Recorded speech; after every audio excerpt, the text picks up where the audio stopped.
ಆಮೇಲೆ ಈಗ ಏನಕ್ಕೆ ಇವಾಗ ಪ್ರಾಬ್ಲಮ್ ಅಂತ ಜೆನ್ಸಿ ಅಂತ ಹೇಳಿದಾಗ ನಮ್ಮ ಫೋನ್ಗಳ ಪ್ರಭಾವ ಅದು ಎಷ್ಟು ಪ್ರಭಾವ ಬೀರಿದೆ ಅಂದರೆ ಮಕ್ಕಳಿಗೆ 1 ನಿಮಿಷ ಕೂತ್ಕೊಳ್ಳೋಕ್ಕಾಗಲ್ಲ.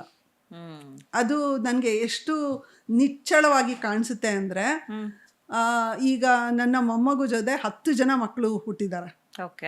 10 ಜನ ಮಕ್ಕಳು ಗೊತ್ತು ನನ್ನ ಮೊಮ್ಮಗು ಜೊತೆ. ಅದರಲ್ಲಿ 2 ಮಕ್ಕಳಿಗೆ ಮಾತ್ರ ಫೋನ್ ಕೊಟ್ಟಿಲ್ಲ. ಅವ್ರು ಇನ್ನೂ ಫೋನ್ ಉಪಯೋಗಿಸಿಲ್ಲ, ಫೋನ್ ನೋಡಿಲ್ಲ ಅವರು. ಈ 2 ಮಕ್ಕಳು ಅವರ ಭಾಷೆ ಕಲಿಯೋ ವಿಧಾನಕ್ಕೂ ಅವರ ಚಟುವಟಿಕೆ ವಿಧಾನಕ್ಕೂ ಇರೋ ಡಿಫ್ರೆನ್ಸು ಈ 8 ಜನ ಮಕ್ಕಳಲ್ಲೂ ಬೇರೆ ಥರ ಇದೆ. ಅವ್ರಿಗೆ ಪ್ರತಿಯೊಂದಕ್ಕೂ ಫೋನ್ ಬೇಕು, ಫೋನ್ ಇಲ್ದಿರ ಇರಲ್ಲ, ಫೋನ್ ಕೊಡ್ಲಿಲ್ಲ ಅಂದ್ರೆ ಹಠ ಮಾಡುತ್ತವೆ,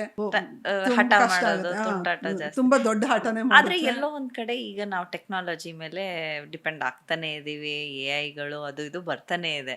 ಸೊ ಎಷ್ಟು ದಿನ ಅಥವಾ ಎಷ್ಟು ಪ್ರಾಕ್ಟಿಕಲಿ ನಾವು ಮಕ್ಕಳನ್ನ ಅದರಿಂದ ಹಿಂದೆ ಉಳಿಸೋದಕ್ಕೆ ಸಾಧ್ಯ? ನೋಡಿ, ನಾನು ಹೇಳಿದ್ನಲ್ಲ, ನಾವು ಚಾಕುನ ಅದು ಕೊಯ್ಕೊಳ್ಳುತ್ತೆ ಅಂತ ಹೇಳಿ ದೂರ ಬಿಸಾಕಲ್ಲ ಅಲ್ವಾ. ಅದನ್ನ ಯಾವಾಗ ಬೇಕೋ ಅವಾಗ ಉಪಯೋಗಿಸ್ಬೇಕು, ಯಾವ ರೀತಿ ಬೇಕೋ ಆ ರೀತಿ ಉಪಯೋಗಿಸ್ಬೇಕು. ಹಾಗೆ ನೋಡಿದ್ರೆ ನಮ್ಮ ಜೀವನದಲ್ಲಿ ಸುಮಾರು ಹಿಂದಿನಿಂದನೂ ಇದ್ದೇ ಇದೆ. ಕೆಲವು ನಮ್ಗೆ ಇಷ್ಟ ಇಲ್ಲ, ಆದರೆ ಅದನ್ನು ನಾವು ಹೇಗೆ ಬಳಸಬೇಕು ಅನ್ನೋದನ್ನ ಕಂಡುಕೊಂಡಿದ್ದೀವಿ. ಅದೇ ಥರ ಈ ಟೆಕ್ನಾಲಜಿ ಕೂಡ. ಟೆಕ್ನಾಲಜಿ ಇಲ್ಲ ಅಂದರೆ ನಡೆಯಲ್ಲ, ಅದು ಗೊತ್ತು ಅದು. ಆದರೆ ಸಣ್ಣ ಮಕ್ಕಳಿಗೆ ಅದು ಹೇಗೆ ಸಣ್ಣ ಮಕ್ಕಳಿಗೆ ಕಷ್ಟ ಆಗುತ್ತೆ ಅಂದರೆ ಮೂಮೆಂಟು, ಚಲನೆ ಅನ್ನೋದು ಮಗುಗೆ ತುಂಬ ಇಷ್ಟ. ನಿಮ್ಮ ಫೋನ್ ಈಸ್ ನಥಿಂಗ್ ಬಟ್ ಚಲನೆ. ಎಲ್ಲ ಹೀಗಂತ ಇರೋದು ಅದೆಲ್ಲ ಅದು ನೋಡುತ್ತೋ ಇಲ್ವೋ ಗೊತ್ತಿಲ್ಲ, ಆದರೆ ಮಗು ನೋಡಿ ಹೀಗಂತ ಇರುತ್ತೆ. ಕರೆಕ್ಟ್. ಅದು ಮಗುಗೆ ಇಷ್ಟ. ಅಂದರೆ ಇದು ಚಲನೆ, ಮಗುಗೆ ಚಲನೆಯಿಂದನೇ ಮಗು ಕಲಿಯೋದು ಈ ವಯಸ್ಸಲ್ಲಿ. ಅದನ್ನು ನಾವು ಕೊಟ್ಟಾಗ ಆಮೇಲೆ ಇದು ಮೂವ್ ಮಾಡ್ತಾ ಇರ್ಬೇಕಾದ್ರೆ, ಚಿತ್ರಗಳು ಮೂವ್ ಮಾಡಬೇಕಾದ್ರೆ ನಾನು ಅದ್ರ ಕಾನ್ಸಂಟ್ರೇಟ್ ಮಾಡೋದಕ್ಕೆ ಆಗಲ್ಲ. ಹಾಗಾದ್ರೆ ಅದಕ್ಕೆ ಹೇಗೆ ಈಗಿನ ಮಕ್ಕಳಿಗೆ ಅರ್ಥ ಮಾಡಿಸೋದು? ಅದು ಅಲ್ಲ, 2 ಮಕ್ಕಳಿಗಲ್ಲ, ಪೇರೆಂಟ್ಸ್ಗೆ ಅರ್ಥ ಮಾಡೋಕ್ಕೆ. ಪೇರೆಂಟ್ಸ್ ಏನಕ್ಕೆ ಕೊಡ್ತಾರೆ, ಪೋಷಕರು ಏನಕ್ಕೆ ಕೊಡ್ತಾರೆ ಅಂದರೆ ಅವ್ರಿಗೇನೋ ಕೆಲಸ ಇರುತ್ತೆ.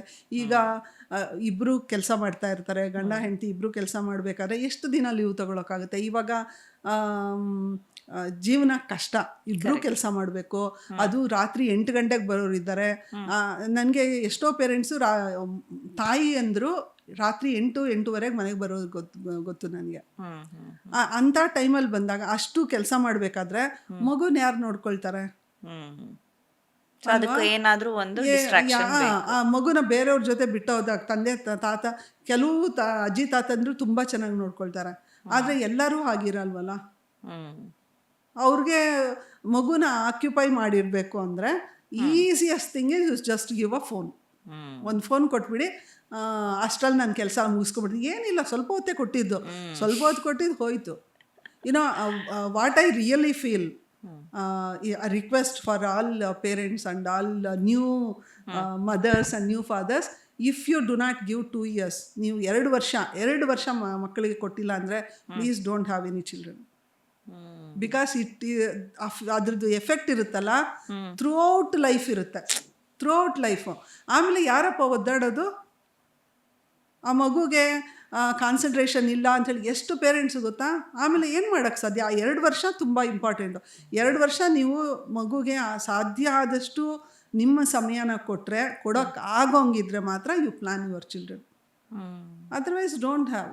ನಿಮ್ಗೆ ತುಂಬ ಕಷ್ಟ ಆಗುತ್ತೆ. ಆಮೇಲೆ ಸ್ಪೆಷಲ್ ಎಜುಕೇಟ್ರಿಗೆ ಹೋಗಬೇಕು, ಆಮೇಲೆ ಅದಾದಮೇಲೆ ನಿಮಗೂ ಹೆಲ್ಪ್ ಬೇಕಾಗುತ್ತೆ. If you are able to face all those things, no problem. But ಇದು ನಮ್ಗೆ ಗೊತ್ತಿರಬೇಕು, ಏನಾದರೆ ಏನು. ಯಾವಾಗಲೂ ನಾವು ಡಿಸಿಷನ್ ತೊಗೊಳ್ಬೇಕಾದ್ರೆ ತಿಳ್ಕೊಂಡು ಡಿಸಿಷನ್ ತೊಗೊಳ್ಬೇಕು, ಏನಾಗುತ್ತೆ ಏನಾಗಲ್ಲ ಅಂತ ಹೇಳ್ಬಿಟ್ಟು. ಅದು ನಮ್ಗೆ ಸಮಯ ಕೊಡೋಕ್ಕಾಗಬೇಕು. 2 ವರ್ಷ ಮಕ್ಕಳಿಗೆ ಅವ್ರ ಜೊತೆನೇ ಇರಬೇಕು. Because that is very very, ಈ 2 ವರ್ಷನ ನಾವು 60 ವರ್ಷಕ್ಕೆ ಕಂಪೇರ್ ಮಾಡ್ಬೋದು. ಅಷ್ಟು ಬೆಲೆ ಈ ಮೊದಲಿನ 2 ವರ್ಷದ ಮಗುಗೆ. ಸೊ ಅದನ್ನು ನಾವು ಸ್ಯಾಕ್ರಿಫೈಸ್ ಮಾಡಲೇಬೇಕು ಯಾವುದೇ ವಿಚಾರ. ಅವರು ಈ ಪ್ರಪಂಚದಲ್ಲಿ ಬೆಳಿಬೇಕು. ಕೆಲವ್ರು ಕೆಲ್ಸಕ್ಕೆ ಹೋಗ್ಲಿಲ್ಲ ಅಂದ್ರೂ ಮಗುನ ನೋಡ್ಕೊಳ್ಳಲ್ಲ. ಆಯ್ತಾ? ಮಗುಗೆ ಮಾತ್ರ ನಾವು ಸಮಯ ಕೊಡಲೇಬೇಕು.